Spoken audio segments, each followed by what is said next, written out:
We talk a lot about medical advocacy on the Fuck You 50s, but what we don't talk about is everyday advocacy. Or, I guess more simply, just sticking up for ourselves when we get caught up in bizarre situations with other humans, some strangers and some just strange. We become so stunned that we either comply or stay silent. Take me, for example, episode 2, where I talk about getting an armpit wax where the waxer practically begged to see my apparent really weird nipples. Or more recently, when the man taking my passport photo said, "No good, you need more makeup," and many more fun, interactive experiences. We often end up walking away from these unintentional confrontations with thoughts of, ugh, why did I not say this? Or why did I not say that? One might say because we aren't assholes, or we are just a deer caught in the headlights of another's bad behavior. Here are some one-liners to use. And if you have some good ones, please DM me so I can share on IG at the Fuck You 50s. Also, IG is like short form. It's like hip lingo for Instagram. In no specific order. This could have been an email. How's that working out for you? Bless your heart. Bonus points if you can toss in some southern drawl. Sounds like a you problem. What a weird thing to say out loud. Have the day that you deserve. I might care if I actually respected the source. Oh, I'm so sorry. I wasn't listening. Oh, this one I love. Is your drama going to have an intermission soon? I have also just stared at a person deadpan with zero response. That one is great too, because often the verbal perpetrator squirms and either walks away or asks if you have a problem, which then I usually burst out laughing and walk away. You might even hear me muttering, "Dumbass." You can also choose to regress to the elementary schoolyard with, "I know you are, but what am I?" Or simply opt for the beloved global default. Fuck off. Welcome to the Fuck You 50s, the podcast for women who refuse to tolerate the bullshit anymore. This is real talk, real stories, and a long overdue reality check. I'm your host, Andrea Claire, and this podcast is the filter-free voice you've been waiting for, with a dose of F-bombs. The Fuck You 50s, unfiltered, unapologetic, and undeniably needed. My guest today literally wrote the guide on surviving and thriving in this decade. Angela Burk, author of The Real Girl's Guide to Midlife. Angela spent years in high-tech marketing before realizing that the real high-stakes world was the one women navigate after 50, a world of health gaslighting, disappearing libidos, and the invisible weight of being everyone else's emotional Sherpa. We're diving deep into the chaos inventory, why no is a full sentence, and her hilarious yet vital take on why desire doesn't retire, which may or may not include a vibrator story. If you've ever looked in the mirror and thought, what the fuck? This episode marks your beginning of the end of apologizing and starting to embrace your joy. Midlife isn't a crisis, it's a reclamation. Let us drop the myths of midlife and drop the baggage that was never ours to carry. Angela, welcome to the Fuck You 50s. Hi, Angela. Hi. And It's so nice to meet you. it's so nice to meet you. I want to get into your book, of course. Totally. But before we jump into that, tell me a little bit about your background and how, is this the first book you've written? It is. So I spent 30 years in high-tech B2B marketing. That's where I spent my entire career. And when I was 35, I actually had a book idea. And it was going to be called The Real Girl's Guide to Over 35 because I was at this place in my life where I was like just struggling. There was a lot of transitions. My body was changing. My appearance was changing. My role as a mom, my career, all these things were changing. And I looked around and everybody just seemed to have everything together except for me. So I sketched out this book and then literally put it in a red folder. And that folder got buried. And in December of 24, in that time, a lot of things had happened in my life. Not the least of which was I met an amazing man who lives in Australia. I live in California. And he sold his business at the end of 24. And he said, "Hey, you get to retire." And I'm like, cool. I cleaned out my desk and I found the folder. Well, I opened it and it turns out the same questions that I had, different topics, but not totally different. Yeah. I still was struggling with. I gave myself 3 months to think about it. And I kind of had to ask myself, like, can I write a book? Should I write a book? What the hell am I thinking? This is ridiculous. So in April of 25, I decided to write the book. I am not a author. I am not a doctor. I am just a girl trying to figure all this shit out. Yeah. Oh my God, your book is so fucking funny. There were just so many things that are so relatable and maybe not even necessarily fully relatable to me, but No. stories that either guests have said on my podcast or I'm so Oh, glad that thank you've you. done this. Thank you. And the book has released now officially, right? It has. So we launched it on December 15th, which in and of itself is a little crazy. So I started writing this book on April 15th. I started a Substack newsletter in June of last year, basically just to get feedback on my writing, because I was sort of thinking like, is this even going to resonate? Or is this just me bitching and whining about shit? And then I sent the proposal out to publishers, but I'm not, I don't have an agent and I'm just this Yeah. Morgan Hill mom. And, I didn't hear back. And so in August, I'm like, well, fuck it. I'm going to self publish. I don't know what the hell I'm doing, Yeah. but like anything, I fucking figure it out. And I had this stupid goal to have this book published within 1 year of my retirement. So my retirement date was December 5th of 24. The book launched on December 15th of 25. So I'm going to call that a victory. I was 5 days late, but like, who cares? Yeah. Yeah. I was Semantics. ready on the 10th. Yeah. Yeah. I was ready on the 10th. I just think like sometimes too, we just need to do a leap of faith into ourselves and just do something. Like Correct. my podcast, I don't know if you know, but I'm a hair and makeup artist by trade. I Yeah. started this podcast a year ago and it was just kind of like, I've thought about it for a while. I thought it would be a good thing. I also had moments, even to this day, I still have moments of like, what the fuck am I doing? Does anyone You and want to hear me? Does anybody want to hear my guests? Does anybody think I'm good at what I'm doing? You know, it's like all of Totally. that. No, I could so relate. And I publish about 3 articles a week on my Substack. Mhm. And every time I publish, I don't care what the subject of these articles is, whether I'm talking about pee pads or orgasms or the great hair migration, which I just wrote about, because lo and Yeah, I saw behold, that. I am losing hair where I didn't expect to lose hair, and I am gaining hair where I just don't fucking need it. Yeah. Every time I publish, I'm always like that sinking feeling like, oh my God, Yeah. I can't believe I'm about to do this. And then you hit publish. I'm like, oh yeah, I guess I just did it. Okay, Yeah. here we go. And like you say too, you have kids. So it's also like, oh, my kids are now going to be like, Mom, what the fuck are you doing?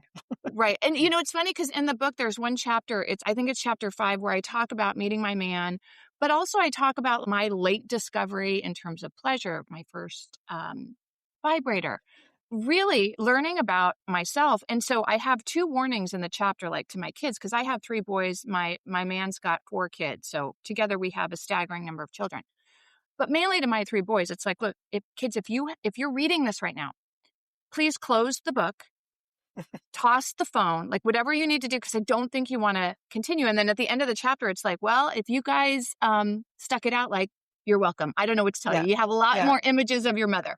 Yeah. It's either like, I'm sorry, or you're welcome, or here's $50 for some therapy. Yeah, like a little bit of everything. I'm not sure. Yeah. I've had listeners of my podcast reach out to me asking me to have a sex therapist on. So I've been actually trying to find a sex Oh, therapist, but I just loved. I made notes, which I did not send you. I'm so sorry, no, you're but so fine. No, this is just going to be a fun chat. you've been open about the fact that the desire doesn't retire and why it's so important for women our age to reclaim the conversation around sexual intimacy and pleasure. And your vibrator story was so funny. And I don't know if you want to get Yeah. into that a little Yeah, bit, I mean, but like, I'll talk about whatever. Yeah. Well, and here's the thing, like, if I roll back the clock, right? And a lot of my relationship with a lot of things in life, but let's just start with sex and pleasure, was rooted in the same thing that I saw other facets of my life through, which was I am supposed to just be quiet, keep the peace, that my existence is to keep everybody else comfortable and happy. Okay. Mhm. So that's how I spent my 20s and 30s. And I didn't have like a ton of sexual experiences in my life. And then when I got married, it didn't even occur to me that I should be focusing on what makes me get off. It never even fucking occurred to me. And so I spent A lot of women feel that way. right, which is so crazy to me. And so I knew like penetrative sex wasn't really what got me off. I knew that. But that was kind of the extent of it. And it wasn't until I hit my 40s where I was divorced. I was in a relationship with a new man. Again, he lives in Australia. I live in California. So you have to get super creative because we don't see each other all the time. Hmm. So there's like panty It's a bit of a pics. jump to get to Yeah. Australia. Yeah, exactly. It's a little bit of a jump. Um, and and part of that was I had to learn for myself, by myself, how I derive pleasure. Hmm. So I became friends with the showerhead, which I had never been friends with before, and then decided, kind of as I met him, and we're just exploring different things. It turns out I like a little soft porn, Hmm. and I needed a vibrator because I was like, okay, I've got to figure this out. What is the best tool that I could use to figure myself out with? And I realized I had never owned one, and that was actually a very sobering thought because how did I get to be 45 and not understand my body Hmm. and not understand what I liked? And then went through, very, very fumbling, like literally fumbling experiences. And then like trying to keep quiet with the kids because I have 3 boys here. And then God help me if I'm traveling to Australia with what we call the sex bag, um, not putting that in my check bag. Okay. Yeah. Because that is not good. It's just not good.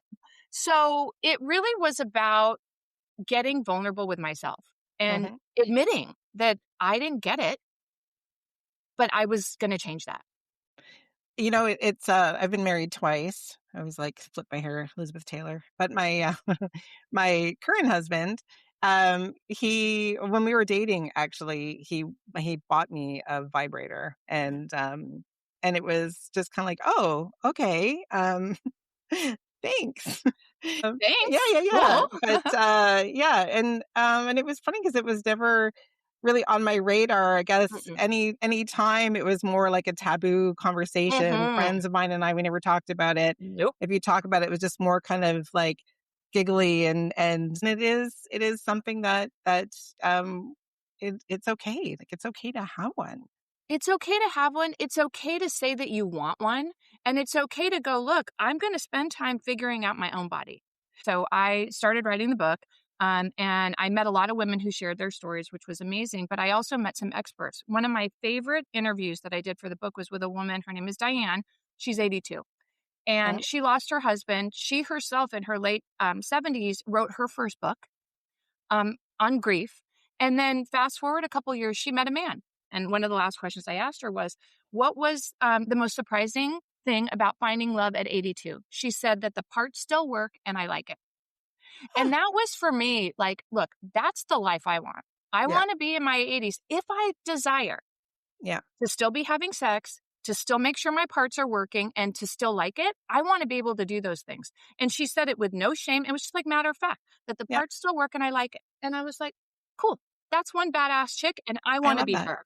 Yeah. Yeah. It's interesting. I don't even know why my mind went to this, but I have remembered hearing, and I don't know how often this happens, but some senior citizens home that they end up having STDs that go around. Right. And so Which obviously it still works. They it just may still got works. the education. Yeah. And we still have to protect ourselves. Yeah. I am a big fan of Grace and Frankie. It's Jane Yes. Fonda and Lily Tom. What's Yeah, her Lily Tomlin. Yeah. Yeah, okay. Yeah. Because that's the other thing, like when you're postmenopausal, the words just fail Mhm. me.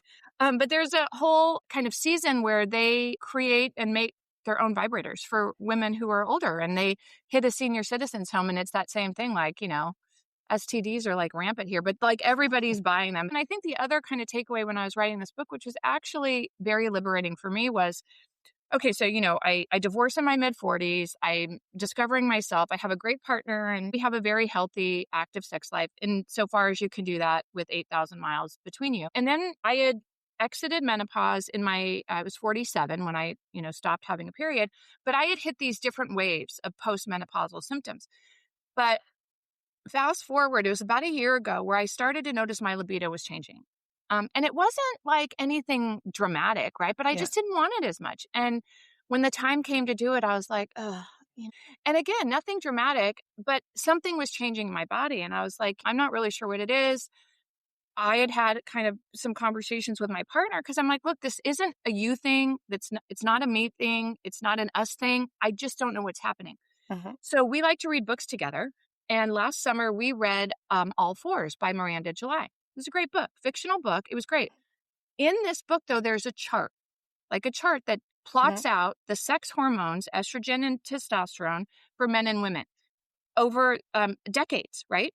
And the men, like men have estrogen just like women. Mhm. And Yep. between estrogen and testosterone, their declines are like this cute little meandering little, like, oh, slow and just steady.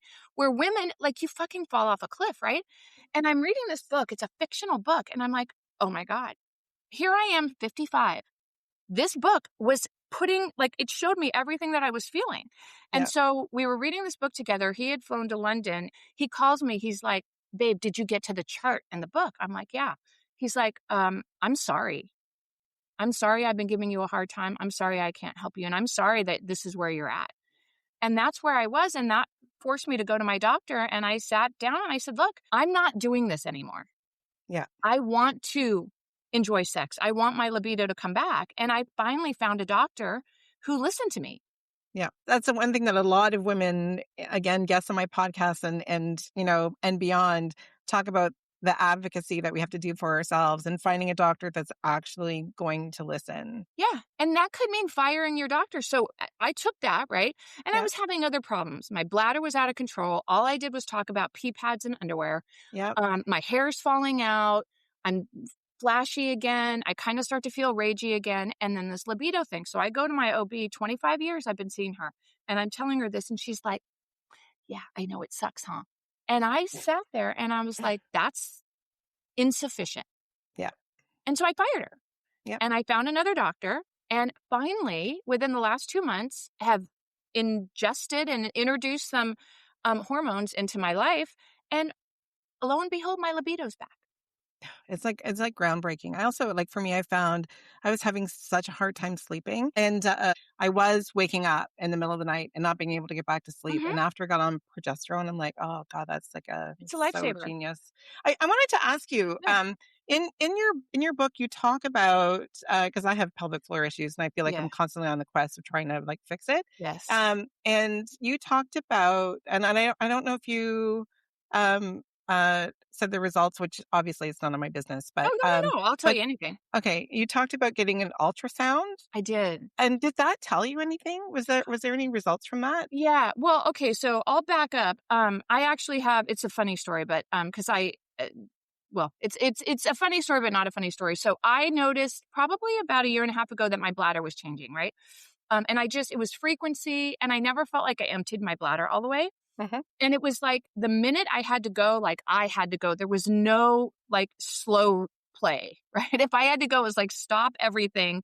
And I was literally running to the bathroom. And when I was pregnant with my third son, so I was right about 40, we Uh-huh. noticed that a tumor was growing in my, between my uterus and my bladder.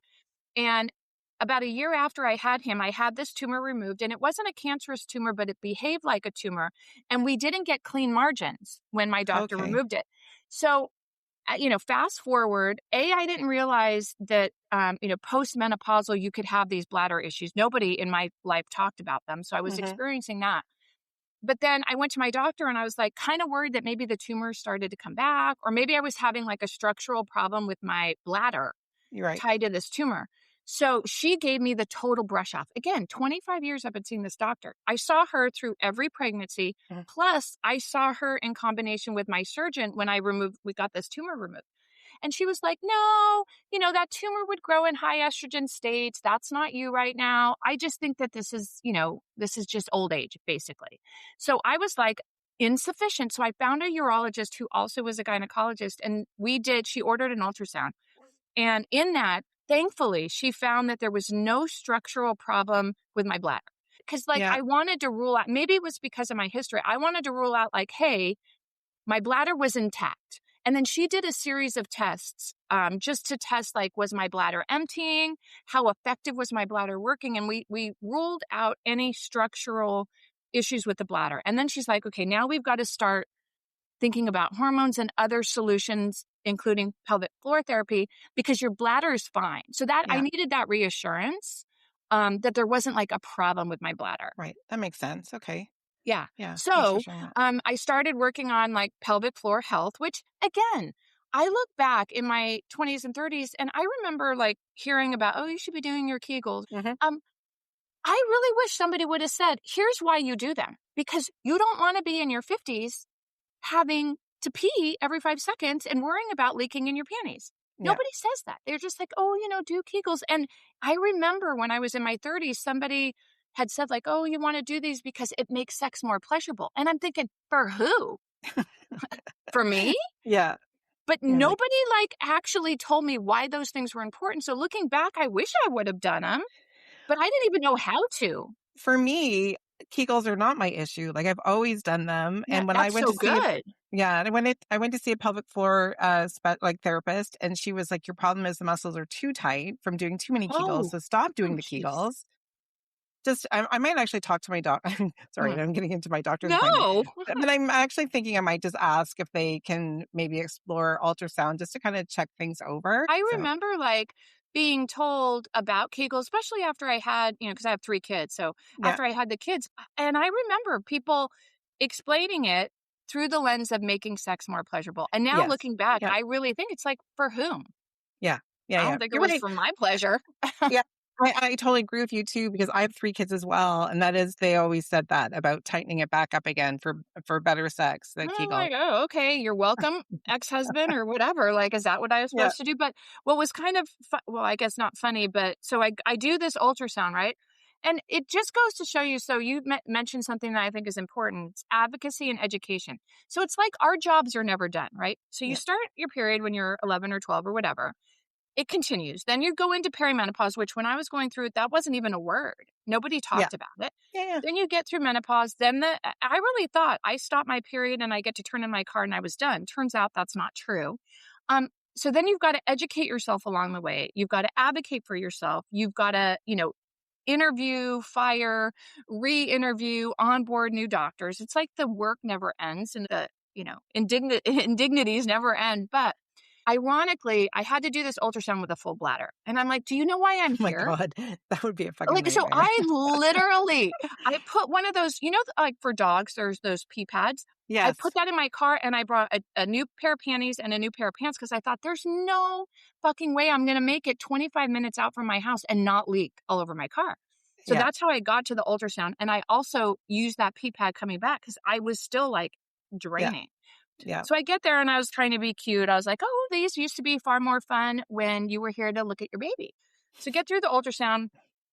Tech leaves, and then she leaves me a picture on my clothes. And she draws a circle and she puts an arrow and she types in the word ovary. So she showed me that I had one ovary. It yeah, was like a little tiny, a rubber duck, but like the yes, size of a grain of rice. And I was like squinting and looking, and I was like, well, wait a second. I thought I had two. So why did she only find one? And then that night I went with a girlfriend out to dinner and we were looking at this ultrasound. And I'm like, so like, is it supposed to be this size? She's like, well, how big are our ovaries supposed to be right now? I'm like, I don't know, like pears? Turns out they're not supposed to be like pears. They're supposed to right, be like small almonds. Mine was like a grain of rice that looked like a rubber duck. And then I was like, so, and what happened to the other one? And then we did some Googling and it's like, oh, your body can just like absorb this shit. And I'm like, oh, huh. who I tells us didn't know this? that. Like, is it when your body doesn't need it anymore? Like, does it just eat itself? I don't Yeah, know. But like, again, who tells us this stuff?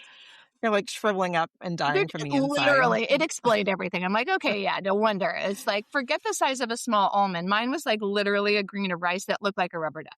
Oh god. Fun times. I love your statement too that you say about us being emotional Sherpas carrying everyone else's crap. Yeah, And I feel that continues. yeah. Well, it's interesting because recently I wrote a blog about firstborn daughter energy because I'm a firstborn and I'm a firstborn daughter.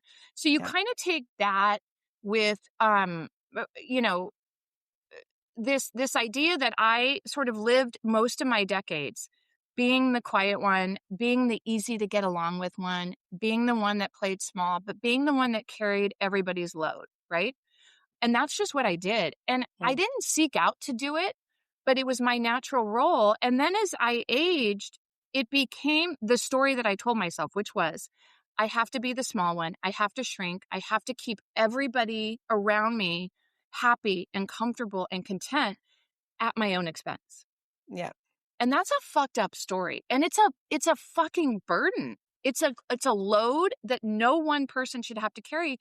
And in a lot of ways, I could look at that and go, oh, well, everybody else did that to me. I did it to myself. Yeah. I find a lot of times I'm just kind of like, it's almost that not sweating the small stuff. It's like when Yeah. people are like, I want to do this. And in my head, I'm like, I don't really want to do that. But you know what? Whatever. I'll just go with the flow. I don't care.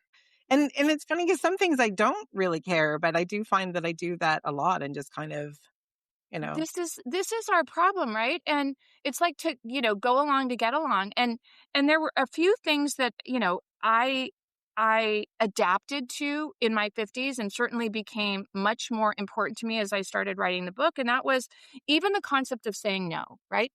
I can't tell you how many times something would come up and I would either feel compelled to say yes to something I didn't want to do because I felt fucking guilty or felt like it was my responsibility or I was going to let everybody else down. And how could I do that? I'm the one that's got the clipboard. I'm the one that's got to keep everybody up Mhm. and steady and happy and comfortable. Or I would say no and I have to give you an essay. Yeah. Guess what? No is a full sentence. Yeah. I'm not available. That's 3 words. Yeah. And I also, if I don't want to do something, I'm not going to do it. If I want to do something, I'm going to do it. So here's another example. We were in Tennessee a couple weeks ago, and we were with some of my man's family. He was born and raised in the US. He moved to Australia like 30 years ago. Mhm. And some of the family members were playing instruments. And I'm like, I don't know how to play an instrument. That would kind of be fun. I could have sat on that and been like, oh, yeah, I'm too old. Who am I to think I could play an instrument? I said, fuck it to all those things. I came home. I called a dude. I'm going to take drum lessons. And I start in February. I love that. What the Love fuck? Like, that. I have Yeah. no business taking drum lessons, but I want to do it. Yeah.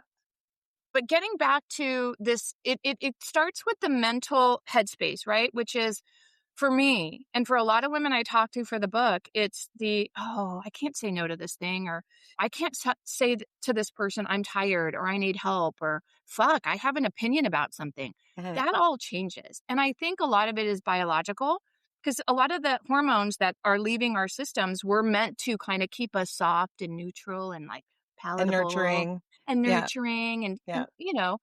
so a lot of those are leaving the building, but also it's fucking exhausting. Yeah. You Yeah. know, having to say no followed by a dissertation. I definitely think that I've gotten a lot better at that over the past year, saying Yeah. no. And like you say, no is a complete sentence. Yeah. I love your spin too, saying I'm not available. I think that's also I'm great. not available. 3 Yeah. words. And it is funny too how people, it's not necessarily the child tone of but why, but it's like when you say no to something and then people want the excuses. It's like Yeah. I don't actually need to give you an excuse. I can just I say know. no. I could just say no. I do think that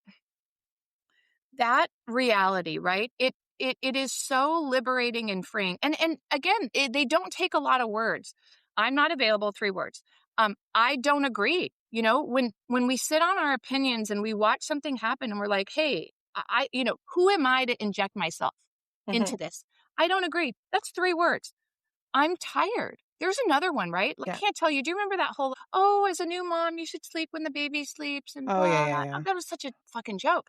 But the idea that asking for rest or, resting my mind, resting my body was somehow like meant that I was weak Hmm. and I wasn't doing the thing that everybody around me expected. I'm tired. Those are 2 words. I Yeah. need help. 3 Yeah. words, and these aren't dissertations. They're not essays. They're claiming the thing that you want when you want it. They're claiming the thing that you need when you need it. That is our birthright. That is our human existence right. And yet Yeah. for a lot of us women, we're just conditioned to drop those things down on the list and then beat ourselves up over the instances where, God forbid, we do want to Yeah. say no or we do want to ask for help. It's kind of weird and twisted, right? Yeah, for sure. Yeah. And I think it also kind of moves into where you also talk about stop asking for permission. It's like we need to be able to confidently say no Yeah. and can be one word, and then also just stop asking for permission, just doing whatever it is that we want to or need to do for And ourselves. it's so again, like I think about, because I get asked a lot, like, when did all this change for you? Or what were some of the early signs that you started to see? And none of these things sort of happen to us in a light bulb kind of moment, right? They're insidious. Hmm. They're like these little tiny mindset shifts or beliefs or stories that we carry in our head. And for me, and for a lot of the women that I talked to for the book, the stories run deep. I'm not enough as I am. Yeah. I must be the only one, or I must be crazy for feeling this. I don't deserve to have more, to want more, to be happier than I am right now. And it's just, it's like this little cycle, right? And so you almost wish it was this light bulb moment, because if it is, you can fix it. But Yeah. it's not. It's so insidious. I think for me, it started with this idea that I must not deserve it. My happiness needed to come last on the list. If I look back to my kids and being married, I told myself this story that I owed my children an intact family more than I owed them a happy mom. Hmm. That's not true. No. Yeah. Yeah. It's interesting too how it's all of these kind of parts that we play in life that we kind of fall into. And I definitely feel like our age category, the Gen X, like we're such a strong female voice now.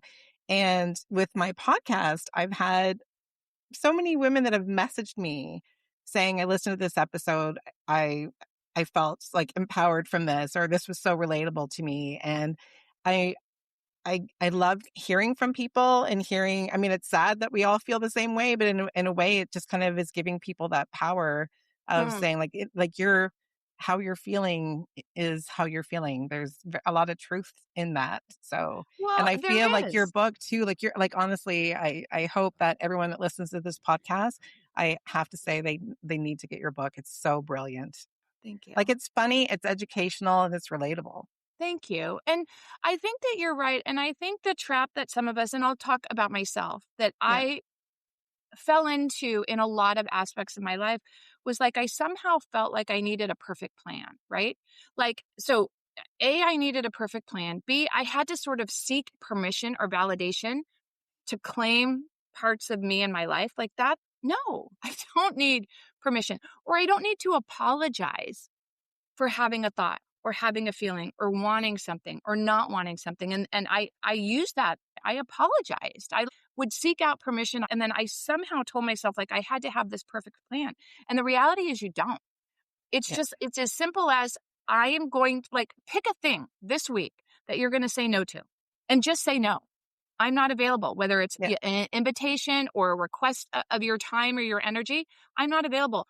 And it doesn't have to start with a perfect plan. It doesn't have to start with this like well thought out, whatever. Just do something different. And it could be super small. I love. I've seen those was it t-shirts, and I guess they're on memes as well, where Yeah. it's like I didn't come because I didn't want to. I don't need somebody's permission to tell me I don't want something, or I don't need somebody to tell me I deserve more or I want more or whatever. And I don't need to apologize too. Yeah. Like, no, maybe try not saying, "Oh, I'm sorry, I'm not available this week."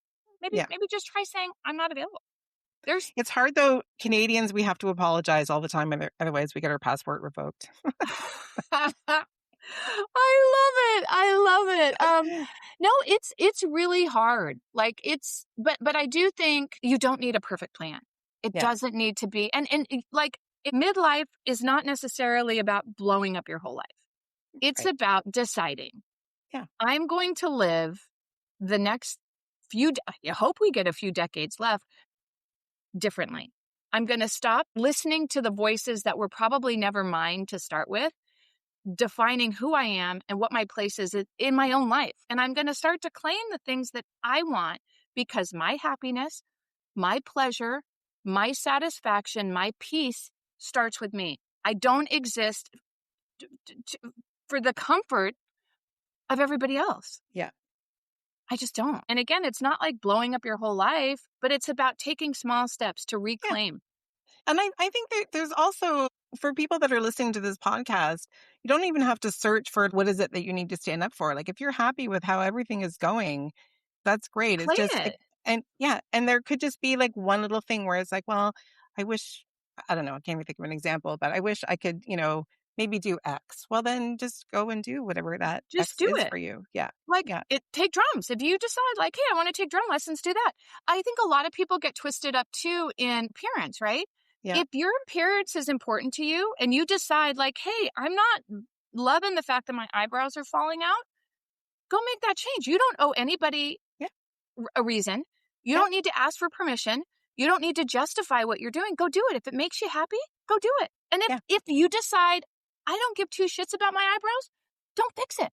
Yes. The Yeah. choice is ours. Yep. So 100%. I agree with that so much. It's funny because I'm a hairstylist too, Yes. right? And so, so Well, I get, as I know that, I'm like constantly like, oh my God, like I no, I have so love your many, hair. I have so many, I need so much help. No, you do not. I love your hair. It's so great. Thank you. Thank you. I have a lot of people, clients that are growing out their gray, and I'm helping them kind of transition to get their Mm-hmm. gray. And I have people that ask me, well, what do you think I should do? Should I grow out my gray? Well, that's a you question. I can help you kind of get to your answer if you have questions about, because a lot of women think, oh, I look old with gray hair. No, you don't. Like that, you No. do not look old with gray hair. For me, I always find what makes like people look older is when they get the demarcation line, when that gray starts to grow in. It's that, but once somebody has gone through and they've grown out all of their gray and Yeah. they no longer color their hair, it looks beautiful. And It was it's so honestly, it just, beautiful. there's something weird about that demarcation line for me that I see age. Yeah. When that No, line is gone. it's so true. And I just think it is about deciding what are the things we want to work on or not. What are Yeah. the things we want to fix or not? What are the Yeah. things we want to address or not? What are the things we want to learn or not? And then doing them. Yeah. And no permission needed, Yes. no apology required, no explanations are, being asked of us. Just do it. It's like we're leading the charge of the revolution, female over 50 empowerment for sure. It Um, is. It yeah. is. And I think too, And all and women of all ages, sorry. I mean, that's, really, well, yeah. and that's the thing, right? And I think that that's what's so powerful because I have two younger sisters. They're 15 and 18 years younger than me. And in a lot of ways, I'm like their crash test dummy just on life. And there are things that I wish I would have listened to or paid more attention to in my 20s and 30s and 40s. And now I kind of hope that the women coming up behind us are listening. It may not Yeah. all resonate because I know when I was in my 30s and 40s, if somebody said midlife, or postmenopausal, I was like, oof, like, Yeah. you just repel against it. But I think that there's a lot that if you just start paying attention and looking for signs in your own life, when you're in your 20s, when you're in your 30s, when you're in your 40s, you might avoid. Now, you won't avoid everything, but you might avoid some of the pitfalls that we're seeing now. And what I love so much about working on the book and the blog is I've met so many women in their 60s and 70s and 80s, like my new friend Diane, who are like, it doesn't just stop when you're in your 50s. And Yeah. there's so much power that comes when you change your mindset, when you Mhm. realize that you get to claim the space in your own life that you want. Yeah. No apologies, no permission, no sorries required. And that can change the trajectory of your 50s and your 60s and your 70s and your 80s. Like, Yeah. who doesn't want that? Like, For sure. I also feel like sharing all these stories and just people like being like their own empowered self, it also is showing people what our ages or different ages accomplish versus like, oh wow, you don't even look like you're in your 50s. It's yeah, like what the what the fuck? Or is, what the fuck? The one that I hate so much is you look good for your age. oh yeah. What the fuck is that about? Like, you mean that if you didn't know my age, you think I'd look like shit? Yeah. Like, shut it up. I hate that one. Yeah. My other favorite one though is I got this in my 50s from, I would say, maybe partially well-meaning individuals, but I think in some ways people who had like a little dig to make. Oh, you look so tired. Well, fuck me. I wonder why. I'm commuting 8,000 miles to see this man. I'm 50 fucking years old. I'm raising 3 boys. I have a job that has me working 15 hours a day. I'm trying to take care of everything around me. Yeah, I am a little fucking tired. Thanks for pointing Yeah. that out. With that is so funny. So living in Singapore, we were there for 15 years, and it's almost like how are you today? Yeah, It's people will come up to you and just say, "Oh, you look so tired." And I'm like, well, like, I mean, I have told people to fuck off before when they said yeah, that. Half the time it's like I'm standing in a studio where it's like overhead shitty lighting. If you're in right. overhead lighting, then it's everyone's because you get shadows from your brow Oh bone. And it's just god, like yeah. it's a weird insulting way to go up to somebody. I know. I thought, thanks, Yeah. Karen. I am tired. And here's all the reasons why I'm tired. I only wish I could get more rest. Let me go work on that. Yeah. Oh my God.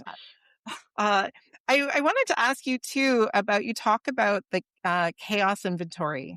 Is Uh, that like a theory that you go by, or is that? well, I mean, I just think that our lives are hectic, right?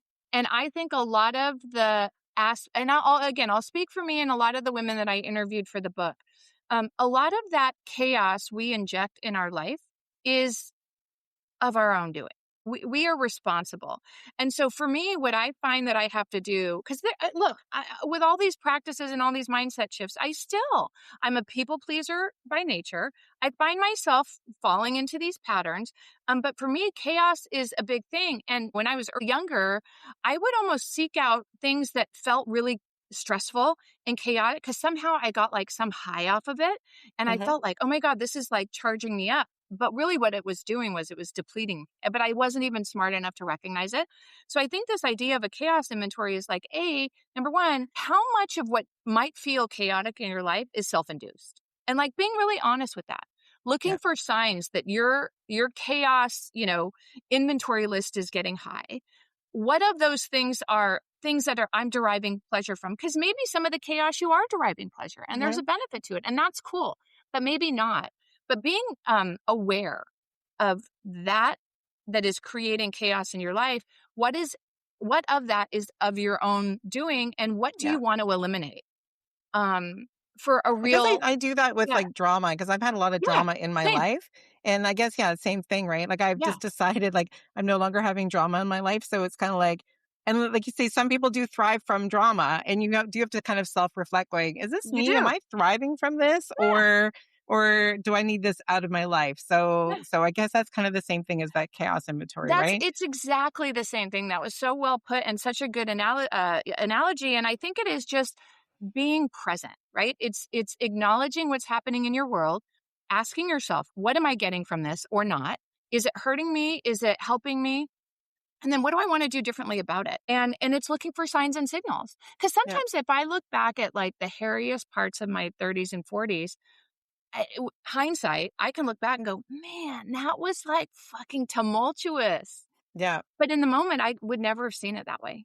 Yeah. Because I just thought, this is it. Like, Well, and it's always that hindsight thing too, right? it is. And, you look around, and I remember being in my 30s and 40s and looking at my friends and going, everybody has their shit together. It's got to be me. I'm the crazy one. I'm the one that's not satisfied. Like, how could I be unsatisfied with everything that I have in my life? Hmm. Like, and I would turn that around and go, how selfish are you? Like, stop it and just like roll with it. Everybody else's life is so put together because we weren't talking. Yeah. We weren't sharing all the chaos. We weren't sharing the bad and the good. We weren't talking about the real struggles. And everything just looked so perfect. And for me, that became the new bar that I set. And I just always felt like I wasn't measuring up. Yeah. And that's bullshit. Like Yeah. So then you just kind of decide what you're going to get rid of and what you're going to hang it, on to. and it could be drama. It could be frenzy. It could be commitments. It could be activities. It could be the things that are just depleting you. Look for them. Yeah. Ask yourself how many are induced by you. Yeah. Are you getting something from them that's pleasurable? Cool. Keep doing them. If you're not, make a change. Yeah. And it is just about being present in your own life. Yeah. I think you're right. Absolutely.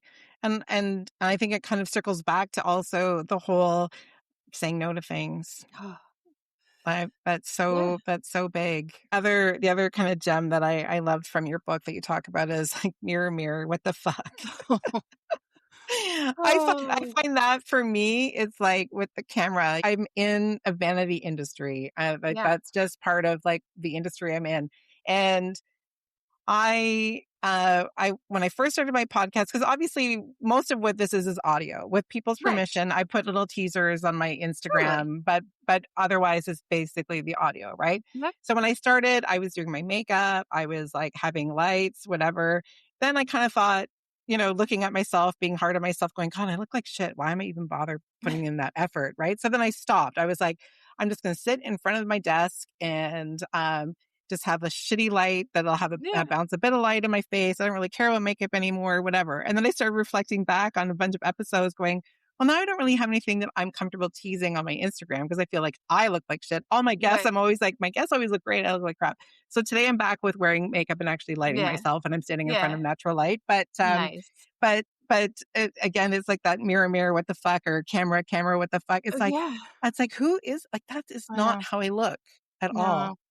It's so bizarre, right? Like, and a couple of the earliest ones for me, like because I'm 19 years younger than my mom and I are very close. But I remember riding in the car with her, and she's talking about saggy knees, and I was probably like 22, 23, and she was in her early 40s, and I'm thinking to myself, what the fuck is she even on about? This is ridiculous. Like, I understand the English words, Yeah. but saggy knees, like, what the hell? And then fast forward, 10 years or 15 years, and I remember looking down at my legs, going, You're like, like, this whose is knees are these?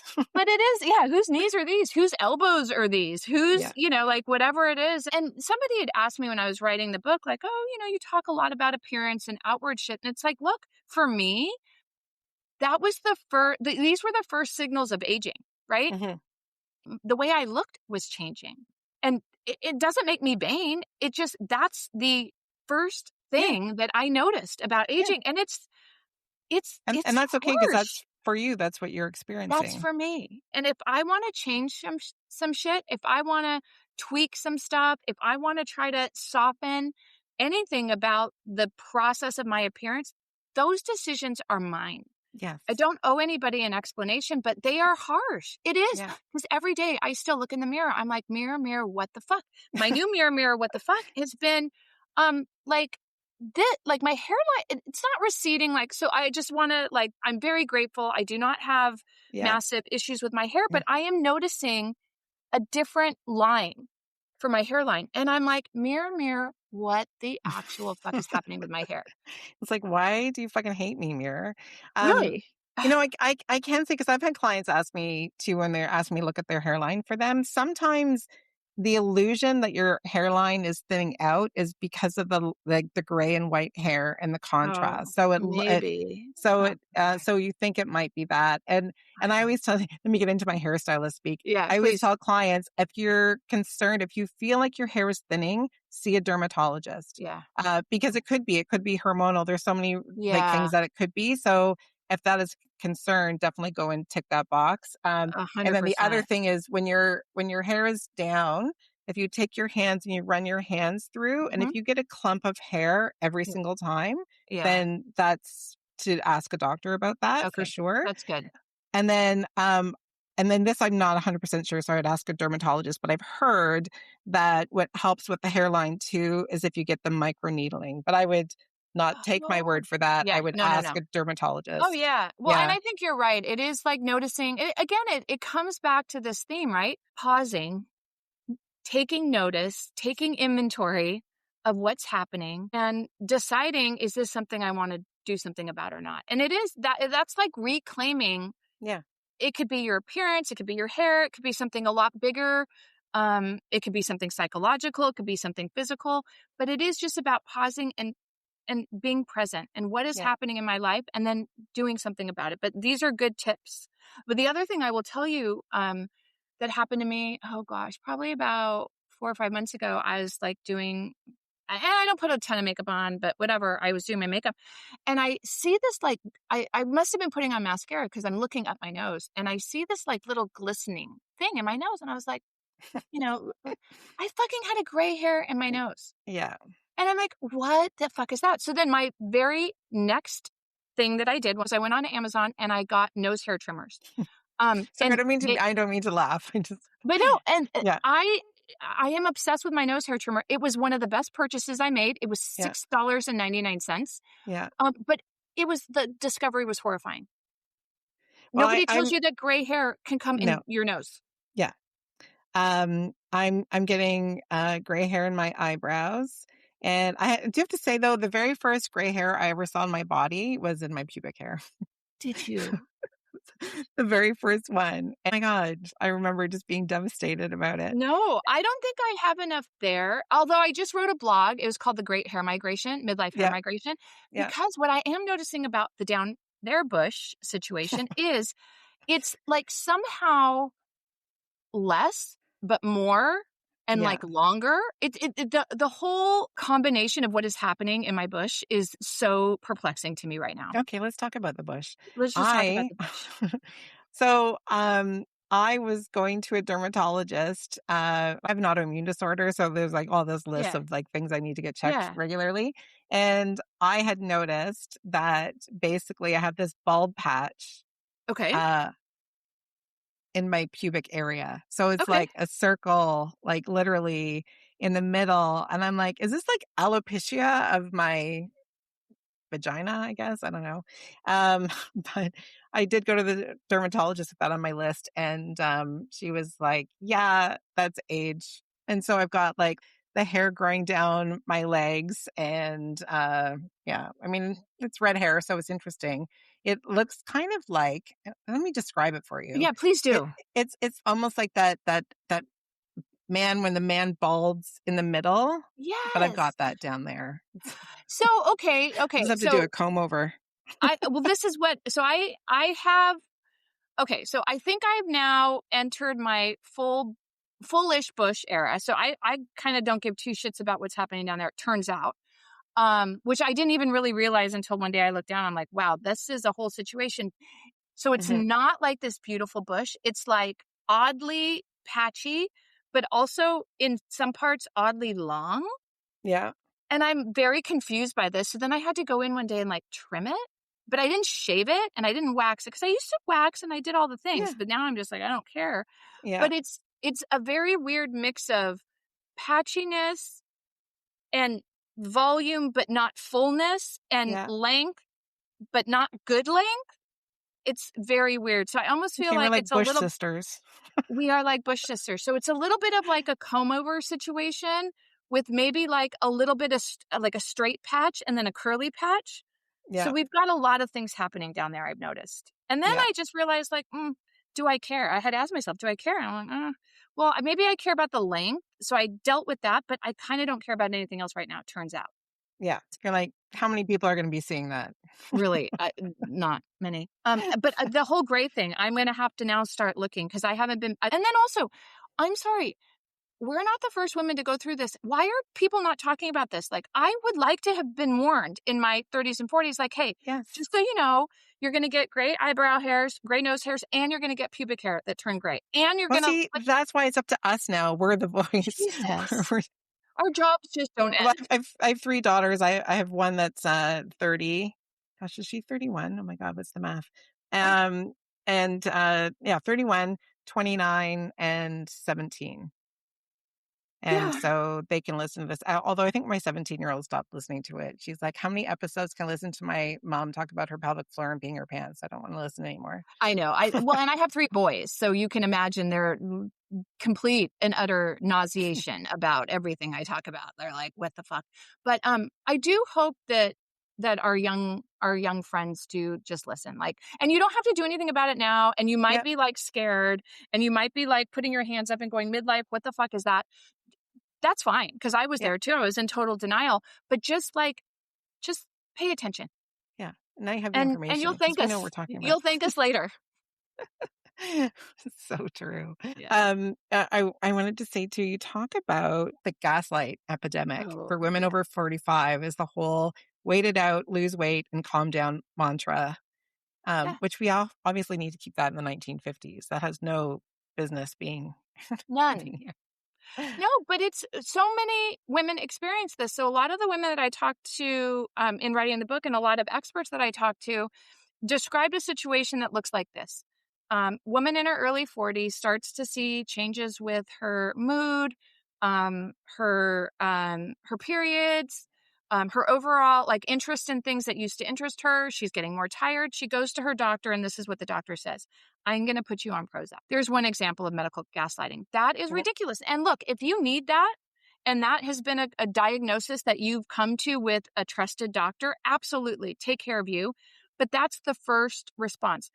Another example I'll relate to from my own personal situation. So I talked about the doctor that I had for 25 years. I went to her. I was my annual, I still do pap smears every year. I haven't had a Mhm. period since I was 47. I go to her, and my list of complaints was long. One of them was my lack of libido. One of them was the fact that I was peeing all the time, Mhm. that whole thing, ragey again. And when I got to the libido part, she says, well, and she knows that my man lives in Australia. Okay. She says, well, I think you and your man need to go on more dates. And I'm like, wait a second. So I'm coming to you with very legitimate physical, emotional, psychological changes. And your answer to me is that I have to go on more dates with my man. Yeah. Unbelievable. And so I believe that in the law of attraction, and like, I just happened to have spoken to this amazing, medical professional for the book. And one of the last things I asked her was, what advice can you give? And she talked about this concept of gaslighting. And she said, if you're not getting answers, or you're getting answers that feel insufficient, fire your doctor, go find a new one. Yeah. So I'm sitting in this office looking at this woman that I've known for 25 years. And I'm like, you're fucking fired. I'm not coming back. And I have not stepped foot back in that office. And I found a new doctor. And turns out I didn't need to just go on more dates with my man. Yeah. Oh my And gosh. I think what happens though is like it gives us more jobs. Like, you have to advocate for yourself, you have to get educated, and it also means you get to be in the driver's seat of your healthcare. Your doctor works for you, and if you're not getting answers that feel logical or feel right for you, you get to fire your doctor. Yeah. You get to find somebody who's going to help you. But the fact that we as women can be gaslit, our feelings and our physical changes could be minimized, ignored, or rationalized with some like stupid response, as I experienced, go on more dates. These are all forms of gaslighting. And it just means that we have to take more control, and we have to be impatient and intolerant Yeah. of answers that feel half-baked or worse. Yeah. I have to say, it took me a while, but after moving back to Canada, I finally found a really great GP, and I love her. And she also, she does like menopause is not her specialty. I was seeing a menopause clinic, but they pissed me off. So then I went back to Yeah. her, told her why they pissed me off, and she was like, "Look, I can prescribe hormones for you if you like." What they put you on, I can keep Mhm. you prescribed. It's not a problem. And I'm like, good, because I didn't like the service I was getting from them, No, so, but yeah, it is this idea that so often that's the experience that we women have. We go in to see doctors, we have legitimate physical, emotional, psychological changes that are happening for us, and we're dismissed, or yeah, we're told, I know it sucks, or go on more dates, or here's a script for Prozac, or here, let me put you on birth control in your 50s because that should help you. And yeah. it's like, well, wait a minute. No. And it's funny too how so many of us are so different. Like there's a lot of things that are similar that we can like learn from each other, and then other things where it's like five people might not be experiencing the same thing that you're No. experiencing. But I mean, it's great to have these conversations. Like I said, I'm like asking you about. Can I just ask you about your like pelvic ultrasound? And No, it's so true. And, and that's the thing that I think also makes it difficult, because there's no playbook. There's no yeah, one way that any of us are going to experience this, whether it's menopause or, navigating decades, or navigating changes that come with relationships or kids or no kids or jobs or all caring for parents or all these things. There's no one way. And especially when it comes to menopause, like I kind of assumed that I was going to follow the same trajectory as my mom, and I didn't. And also, she comes from a generation where they just didn't talk about things. So I can't look at her and go like, man, why didn't you warn me about these things? I didn't ask. And she didn't come from a generation where she just kind of rolled with it. Like, Yeah, it's true. Where they didn't talk about it. Mm-mm. This is where it's great, where my kids, I don't even have to talk to my kids about it. They can just listen to the podcast. Exactly, and or read the book. You could just give them the book Yeah. when it's time, yeah. Like, "Here you go." Yeah, yeah. Well, I did buy, Dr. Jen Gunter's books, like the Mhm. Menopause Yeah, Manifesto and the other one. What's the other one? It's like the vagina something. It's actually right behind me, so I'm, like, yeah, looking to see if I can somewhere. read Yeah, it, I but know. yeah, yeah, yeah. Anyway, I bought one for my older kids 'cause, Mhm, we were still living in Singapore, and so I mhm. sent it to them here in Canada, and then my younger daughter, I just kinda handed it to her, and I said, Yeah, "Hey, I'm happy to have any conversations about totally. anything in here." She's a smart kid, so I'm also, like, I'm not leaving it up to her to educate herself by reading the No. book, but I'm like, "If you wanna read it, please go ahead. It's on the Yeah. bookshelf.